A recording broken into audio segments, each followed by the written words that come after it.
Hola, ¿qué tal? Bienvenidos a la tercera edición del podcast de Código Facilito. El día de hoy vamos a hablar de librerías de JavaScript.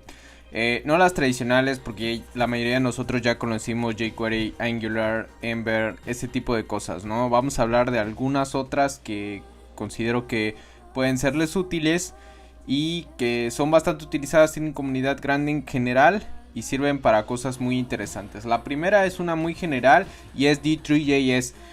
D3 es porque el nombre en realidad es Data Driven Documents. Entonces, si estás haciendo cualquier cosa de visualización de datos, gráficas, mapas, o gráficas más complejas o gráficas sencillas, gráficas de barras, de pastel, lo que sea, hay muchísimos ejemplos muy interesantes de lo que se puede hacer con D3.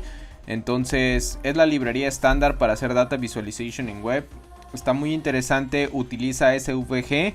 Entonces son vectores, lo cual lo hace muy interesante, ¿vale? Ok, vamos a pasar a la siguiente. Esta es Velocity.js. No es una librería con animaciones como tal, sino es un engine de animaciones. Entonces Velocity.js te va a permitir crear animaciones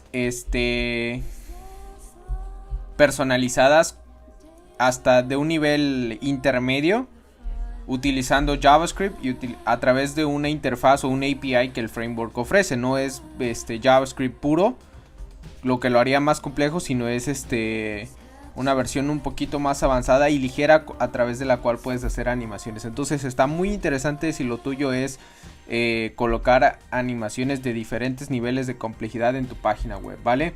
Prince.js, esta librería también se me hace muy interesante y la usamos en algunas partes de la plataforma de Código Facilito. Básicamente lo que Prince.js te permite es colocar un elemento de código en tu página web y lo que hace es agregar los highlights o los colores como si estuvieras en un editor de texto, digamos Sublime Text.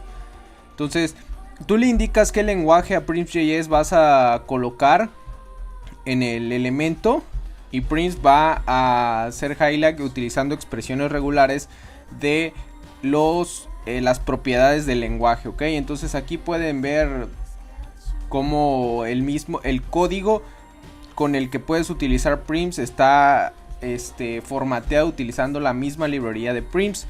Vemos cómo resalta los selectores, resalta las palabras reservadas del lenguaje y algunas otras cosas muy interesantes. Entonces, si por alguna razón estás diseñando una página en la que quieres mostrar código, como en un blog, te recomiendo ampliamente Prince.js.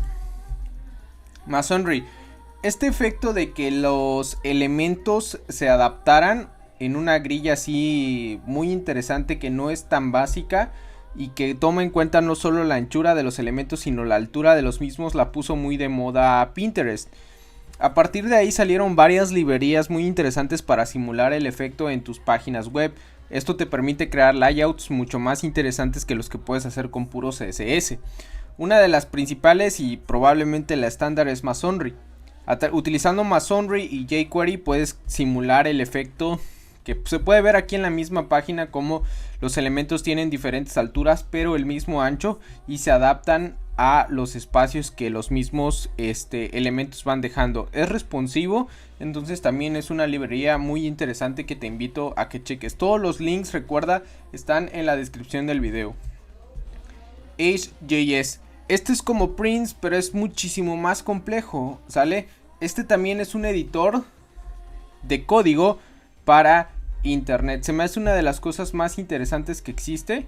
Muchísimas compañías relacionadas con el código utilizan Ace.js. Es muy parecido a Prince, solo que tiene muchísimas más capacidades. Prince.js es mucho más ligero. Entonces ahí te puedes dar cuenta cuándo utilizar cada uno. Ace.js lo utilizas cuando lo que necesitas es un poco más complejo, porque incluso tiene autocompletado de código, ¿vale? Por el contrario, Prince solo va a darle colores al código que tú estás definiendo en el elemento al que le coloques el formato, ¿sale? Ace.js es muchísimo más robusto, pero obviamente con muchísimo más pesadas las librerías. Entonces hay que definir bien cuáles son las necesidades y cuál de los dos editores vas a utilizar.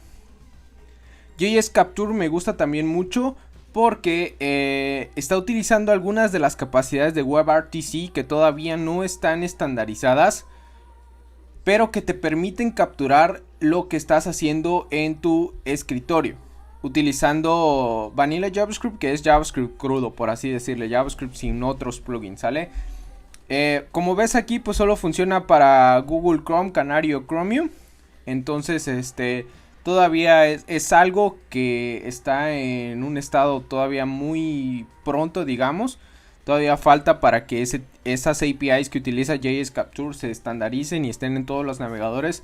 Entonces va a ser muy interesante para demos, y porque pienso que las APIs del futuro está bien utilizarlas ahorita para estar listo para aprovechar sus capacidades una vez que se estandaricen en la mayoría de los navegadores, ¿vale?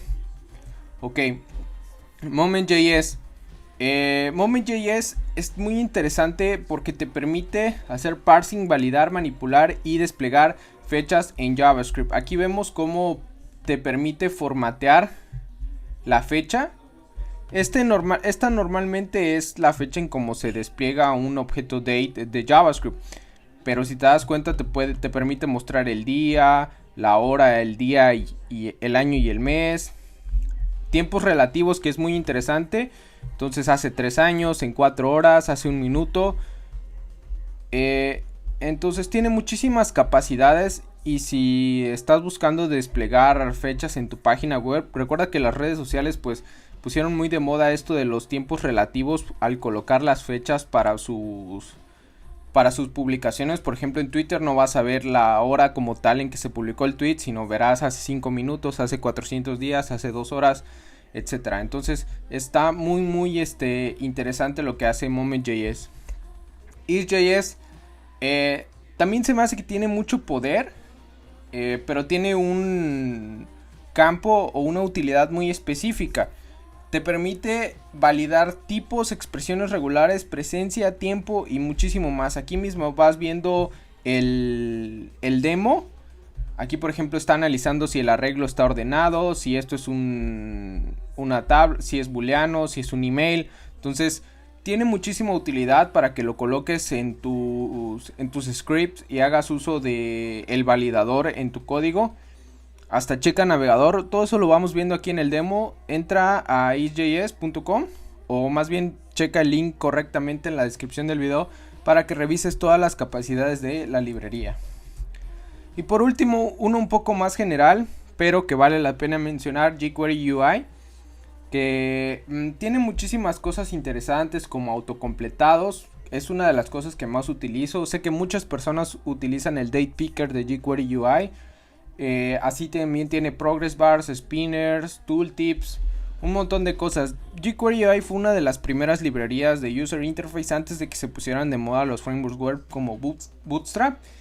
Entonces vale la pena checarlo. Hay algunos elementos que todavía no ves en los frameworks populares, como en el caso personal uno de los que más me gusta, que es el autocompletado. Hasta aquí el podcast de hoy, espero que te haya gustado. Te manda un saludo, Uriel Hernández. Recuerda que es muy importante que dejes tus recomendaciones, que dejes tus consejos, tus críticas y qué es lo que quieres escuchar aquí en el podcast. Te mando un saludo, Uriel Hernández, de nuevo. Muchas gracias.